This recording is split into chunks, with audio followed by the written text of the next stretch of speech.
Boa tarde, ouvinte. Está começando agora mais um Fiscalize e Conta. Eu sou Paola Carvalho. E eu, Ana Luísa Lacerda. Boa tarde a você que nos acompanha a partir de agora. O Fiscalize e Conta é o programa do Ministério Público de Contas de Roraima, transmitido todas as quintas-feiras a partir das 12h30 aqui na Rádio Folha FM 100.3. A proposta é aproximar a sociedade das ações do MPC.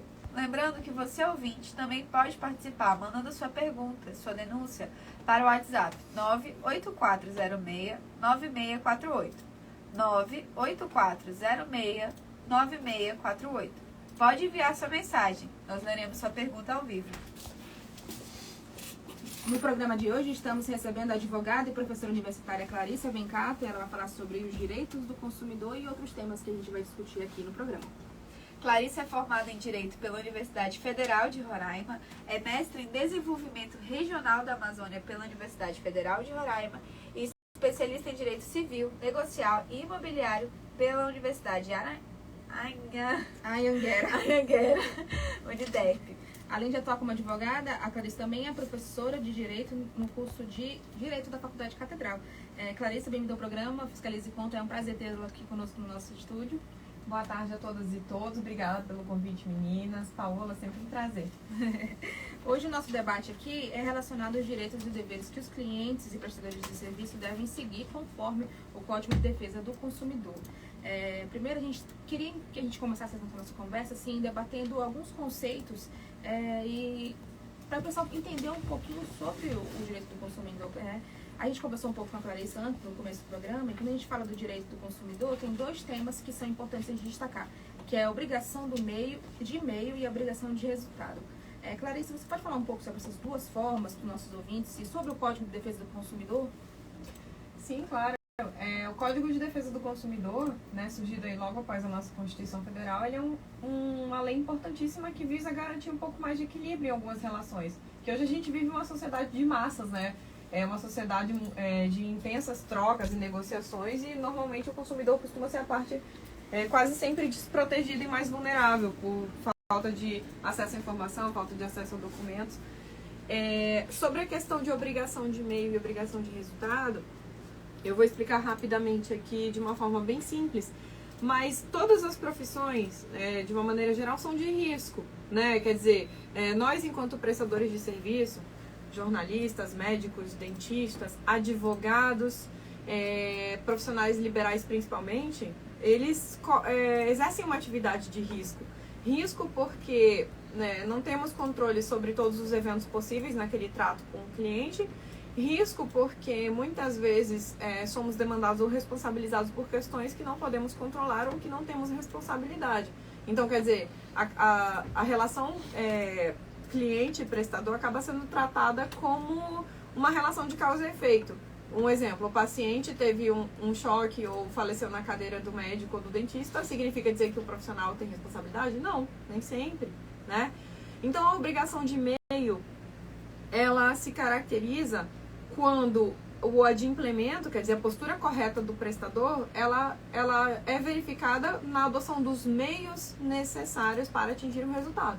Vou dar um exemplo com a minha profissão, enquanto professora e advogada. A advocacia e a docência são atividades de meio, obrigações de meio. Então, por exemplo, eu tenho como dever ensinar a matéria corretamente, o conteúdo correto, entrar com a ação errada, não perder um prazo, acompanhar o processo. Agora, se o meu cliente perde a causa, a responsabilidade é minha? Não. Não, porque quem aplica o direito, quem diz se tem ou não direito é o juiz. Então, eu só cometo um erro a partir do momento que movi a ação errada, perdi o prazo, entrei com o recurso errado. Enquanto professora, se o meu aluno, por exemplo, não passa num concurso, não passa no exame de ordem, eu não tenho responsabilidade. O meu adimplemento, quer dizer, minha postura se verifica cumprida quando eu adotei os meios necessários. A de resultado, por sua vez, é aquela que o agente, em regra, está obrigado a produzir o resultado.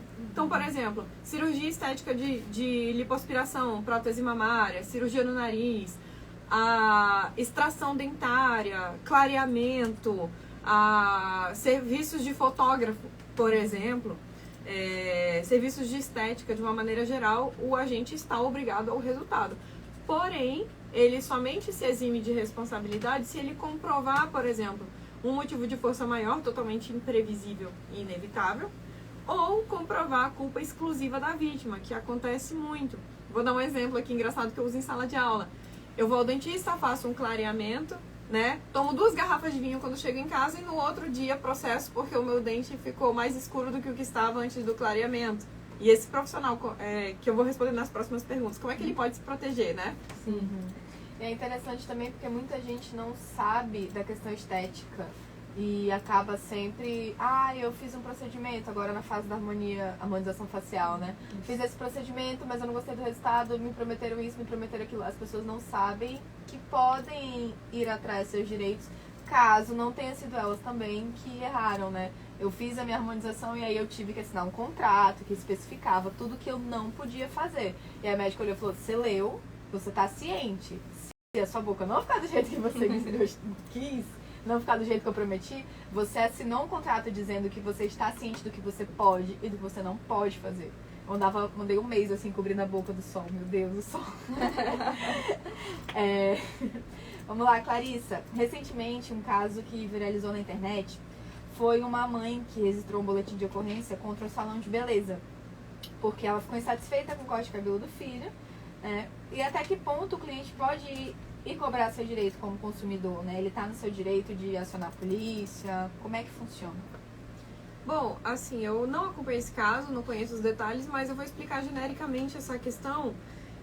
Vejam que, por exemplo, o serviço do cabeleireiro tem atividades que normalmente são obrigação de resultado, mas algumas que são obrigação de meio. Por exemplo, o tratamento continuado, você está fazendo ali uma revitalização, né?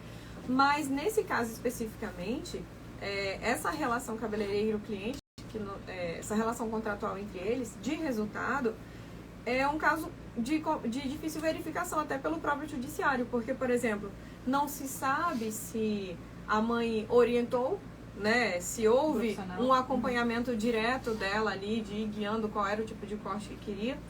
Segundo, quando há uma insatisfação do cliente, primeiro é necessário separar entre a insatisfação do consumidor, aquela frustração na expectativa do consumidor, e efetivamente se ele teve um prejuízo.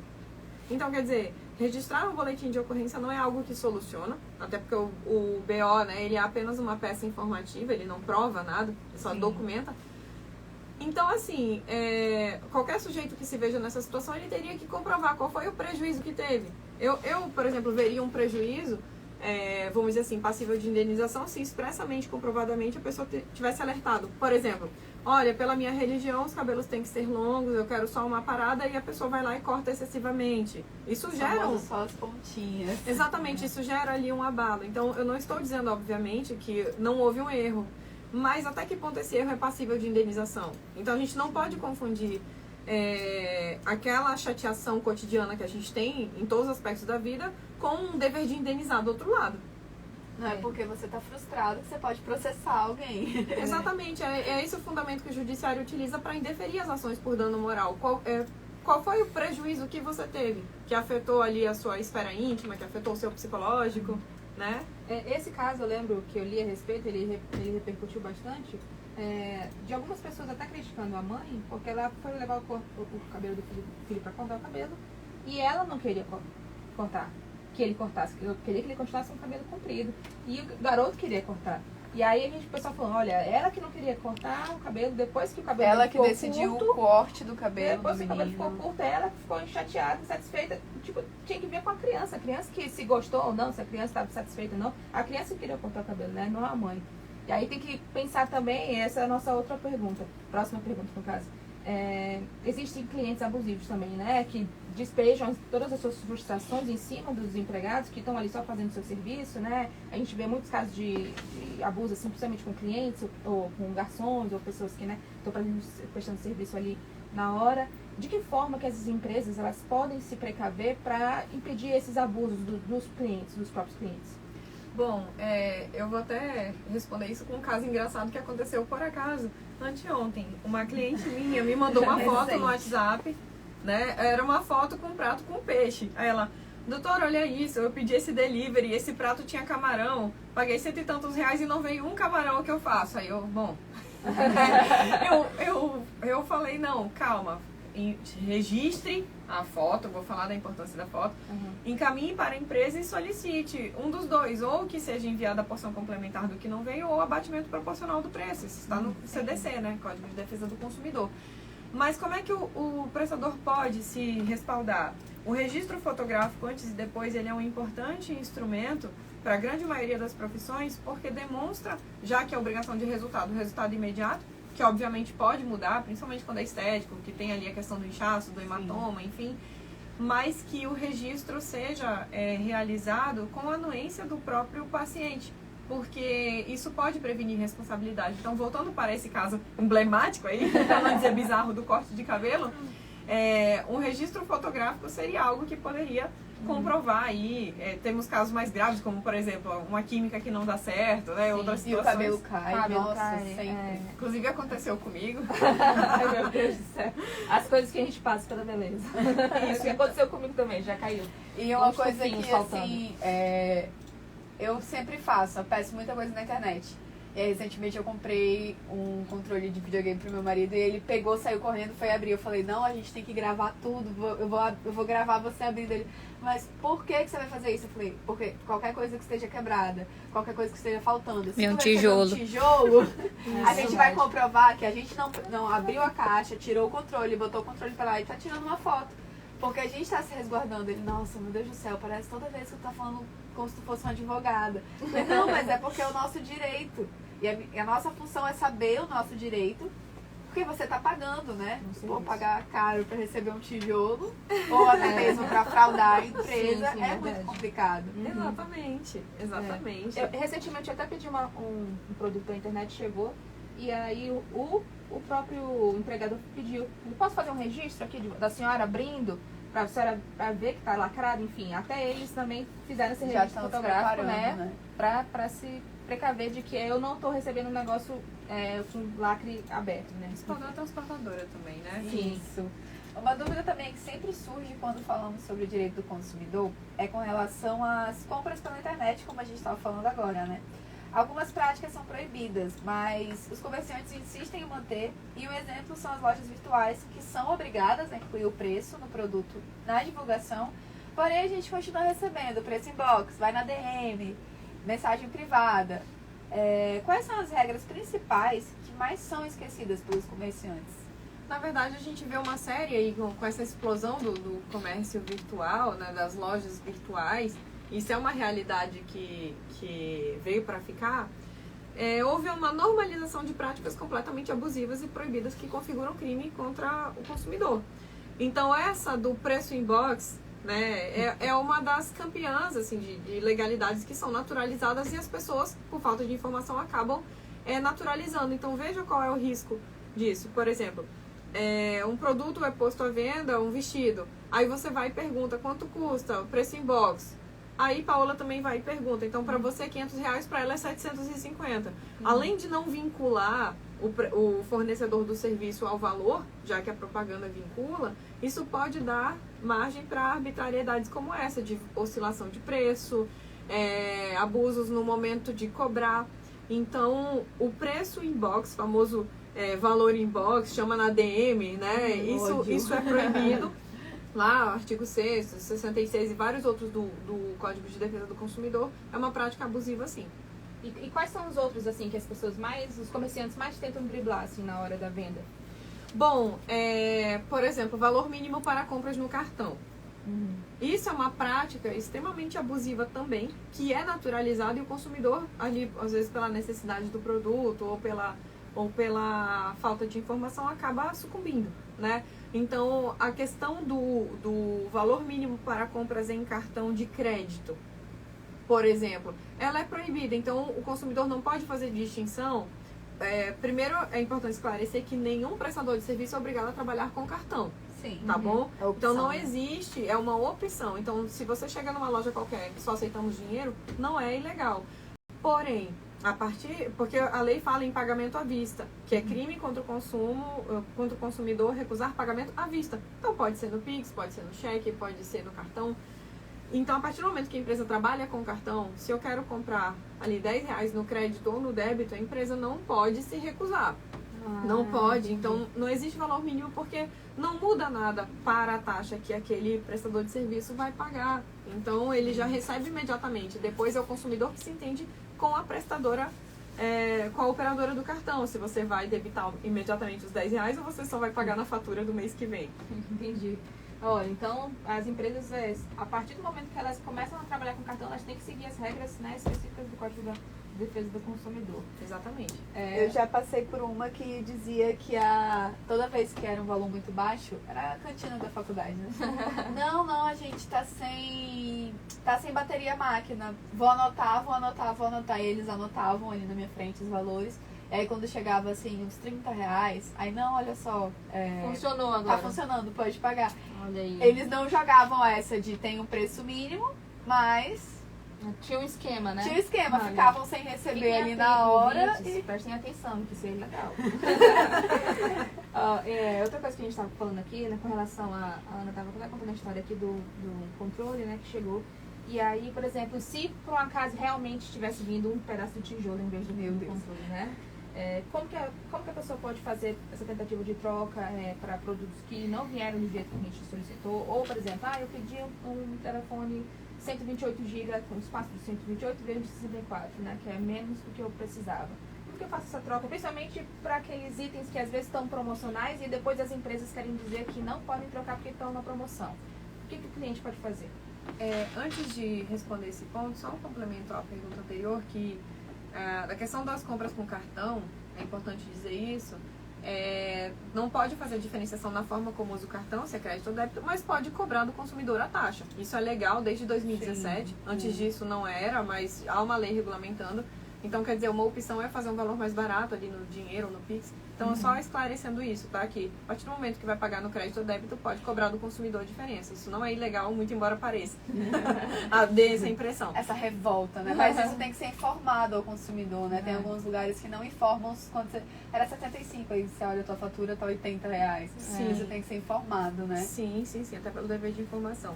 Mas sobre essa questão do produto, da troca, o que acontece? Às vezes, a gente é surpreendido ali com um produto que não funciona, que o defeito é conhecido ou imediatamente, ou se vai conhecer depois. Então, o que a lei fala? O que o Código de Defesa do Consumidor fala? Que o direito de reclamar sobre os vícios aparentes, aí, o de fácil constatação, né?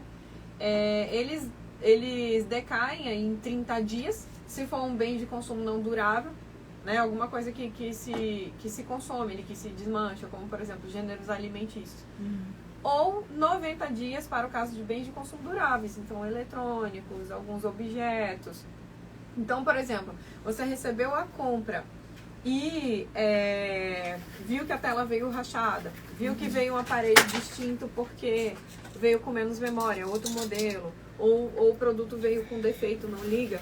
Então, existe também, não existem só direitos para o consumidor, existem muitos deveres também. É uma questão de equilíbrio. Então, essa reclamação, ela tem que ser feita por meios inequívocos, que façam a empresa ter ciência, ou pela sua matriz, ou qualquer uma das suas filiais. E se o consumidor não adota esse tipo de providência, ele perde o direito. Então, por exemplo, um caso que eu atuei, logo no começo da advocacia, 10 anos atrás, era uma situação que eu estava pela empresa, né? A pessoa entrou no juizado especial sem advogado, ela recebeu um notebook e a tela do notebook estava trincada, segundo alegava a pessoa. Só que ela ajuizou uma ação uns 4 ou 5 meses após a compra, e ela alegou que quando ela abriu a caixa já estava, mas não procurou a empresa, e era uma empresa local aqui de Boa Vista, que ainda funciona, não procurou por nenhum meio telefônico ou pessoalmente, já foi logo demandando. E ela perdeu. Por quê? Não quer dizer que ela não tinha direito, mas a lei estabelecia a ela esse dever de, no prazo de 90 dias, reclamar por um vício aparente de fácil constatação num bem de consumo não durável, que eram 90 dias. Então, sei lá, 5, 6 meses depois, perdeu o time, né? Passaram-se os 3 meses. Para ela justificar essa problemática aí é realmente difícil. Então, fiquem atentos, vocês também, se tiverem algum problema com o recebimento de aparelhos, ou pela internet, ou às vezes na troca aqui, Você tem que ficar atento também, não esquecer lá ali no fundo da gaveta, depois eu vou lá na empresa e aí depois que se lembrar e correr atrás dos seus direitos, que aí não O vai dar. famoso deixa pra depois, que depois. Brasileiro, né? Brasileiro. Faz isso. E como é que os comerciantes podem agir em caso de golpe, né? Por exemplo, um celular que quebrou, o cliente exige um novo. Quando algum cliente foi informado de todas as etapas e ainda assim alega que foi lesado, de que forma que a empresa pode agir? Bom, é uma questão complexa que às vezes exige até perícia, né? Para saber se o cliente está eventualmente agindo de má fé ou se de fato o aparelho tinha um defeito. Porque existem vícios, né? O que a gente chama de vícios redibitórios aí, ocultos, que só podem ser conhecidos mais tarde. Às vezes são com 6 meses de funcionamento. Isso não exime necessariamente ali a empresa ou o fabricante de responsabilidade, mas vai depender do grau do vício. Então, tentando explicar isso de uma forma mais simples. Quando se trata do que a gente chama de vício do produto, que é o defeito, é só aquela frustração na expectativa do consumidor. Quem vai responder por isso é o fabricante solidariamente, ou seja, conjuntamente com quem pôs o produto à venda. Então, por exemplo, a Apple com a empresa de celular que vendeu. Quando é um caso de um acidente de consumo, ou seja, algo que ameaça a vida e a integridade física do consumidor, quem vai responder é apenas o fabricante, de forma direta, tá? Muito embora pensem que o lojista também tem responsabilidade, mas a dele é só residual. Então, por que eu tô falando isso? Porque, para ver de quem será a responsabilidade vai depender do que acontece. Então, se, por exemplo, chega o cliente e diz que o celular explodiu, isso é um acidente de consumo, né? Foi porque eu comprei aqui e o celular explodiu. Se foi por mau uso, né, do cliente, ou se foi por uma falha no produto já desde a fabricação, isso vai depender de verificação de prova pericial, isso vai depender de mas, para fins de respaldo, é muito importante que a empresa, por exemplo, uma loja aqui que comercializou o celular, que pelo menos faça a testagem do produto, né? O produto está na caixa. Lógico que o cliente às vezes leva lacrado porque ganha de presente, mas o fato é que, tendo a data da compra, é aguardar o consumidor se pronunciar, né? Então, se, por exemplo, extrapolado esse prazo legal, que eu falei aqui mais cedo, e não houver reclamação, então a empresa está respaldada. A menos que, obviamente, seja um vício que só pode ser conhecido depois, e aí isso acontece sim. Aí isso vai depender de prova pericial para dizer se foi fruto de mau uso ou se foi defeito de fábrica. Entendi.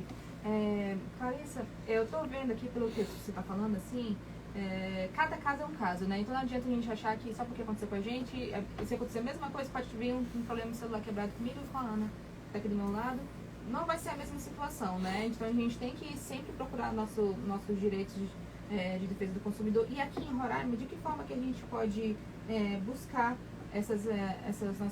nossos direitos, né? A gente tem os órgãos de defesa do consumidor aqui, a gente tem o Procon Assembleia, a gente tem a Defensoria Pública do Estado, né, que trabalham na defesa do consumidor, tem os advogados, né, que também trabalham nessa área. De que forma, qual a sua orientação, assim, buscar mesmo um profissional que trabalhe nessa área para obter mais informações a respeito? Não, com certeza. Inclusive, principalmente no caso do prestador de serviço, qualquer que seja a profissão, do profissional liberal, seja no caso do próprio cliente, sempre que possível, buscar orientação jurídica, principalmente para fins de formalização do contrato, que eu vou falar aqui ao final da importância de ter um contrato bem feito. Mas a orientação jurídica, ela deve ser buscada por meio de assessoria de advogados, para aqueles que eventualmente ali não tenham condições de arcar com as custas de um advogado. Tem a Defensoria Pública, temos os 2 PROCONs, né? Tem o Procon Assembleia, tem o Procon da Secretaria Executiva de Defesa do Consumidor, que é municipal. Temos também aí os próprios telefones de saque, né, de serviço de atendimento ao consumidor, que inclusive o saque sofreu uma mudança agora há 2 meses, uma mudança recente, que é a facilitação do atendimento ao saque, ficou bem mais fácil para o consumidor. Então, nunca deixar de buscar orientação, porque muitas vezes o consumidor não sabe que está sendo vítima de uma prática abusiva, como essas que nós falamos que são clássicas e muito presentes. E também, até mesmo para ele saber até que ponto vai o direito dele e os deveres que ele pode estar deixando de cumprir por falta de orientação. É lembrar, né? A gente tem nossos direitos, mas a gente tem os nossos deveres. E também, quando perceber, eu tenho esse problema, eu percebo as coisas acontecendo e falo, ai, mas deixa. Eu sei que isso é ilegal, eu sei que o Código de Defesa do Consumidor me dá a garantia disso daqui, mas triste, já passou, já gastei Às vezes a gente dinheiro. pensa, não quero brigar, mas às vezes vale a pena brigar para evitar que outras pessoas passem por esse mesmo problema. Vale a pena. Clarice, a gente agradece sua presença no programa de hoje, Fiscalize e Conta, e deixamos espaço livre agora para as suas considerações finais. Bom, eu gostaria novamente de agradecer a Ana e Paola pelo convite. O Ministério Público de Contas está de parabéns por esse programa. Eu acho muito importante essa função social do órgão também de promover informação, de esclarecimentos. Eu fico muito feliz de contribuir com essa singela participação. Mas eu gostaria de finalizar falando da importância para nós, profissionais liberais, do contrato. De um contrato bem elaborado que pode prevenir muitas responsabilidades. Porque ali você pode estabelecer não só as formas, os meios de pagamento, os deveres, os canais de comunicação com o cliente. Então, por exemplo, eu cito como exemplo a própria advocacia também. Porque, por exemplo, salvo urgências que a gente precisa ali ter contato final de semana, feriado, após o horário comercial com o cliente, existem colegas que muitas vezes eu já acompanhei, assim, de serem acionados, porque o meu advogado não me responde, ele não me dá retorno.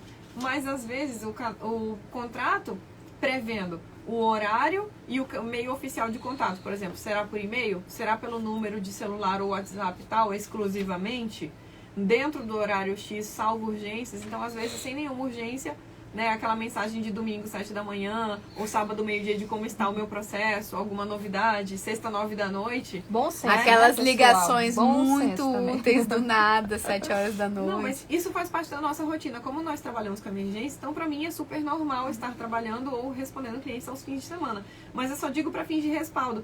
Meu advogado não me dá retorno, eu quis saber como estava o meu processo, ele não me respondeu. Ok, mas dentro das obrigações dele de dar retorno, como é que estava estabelecido entre vocês? Havia uma demanda, um risco de perecimento de direito que justificava aquela resposta imediata? Então, quer dizer, qualquer profissional liberal, o jornalista, o médico, o fotógrafo, né, que tem um prazo para entrega, estabelecer prazo para entrega do serviço ou da atividade. Então, um contrato bem feito pode trazer muita paz e prevenir problemas.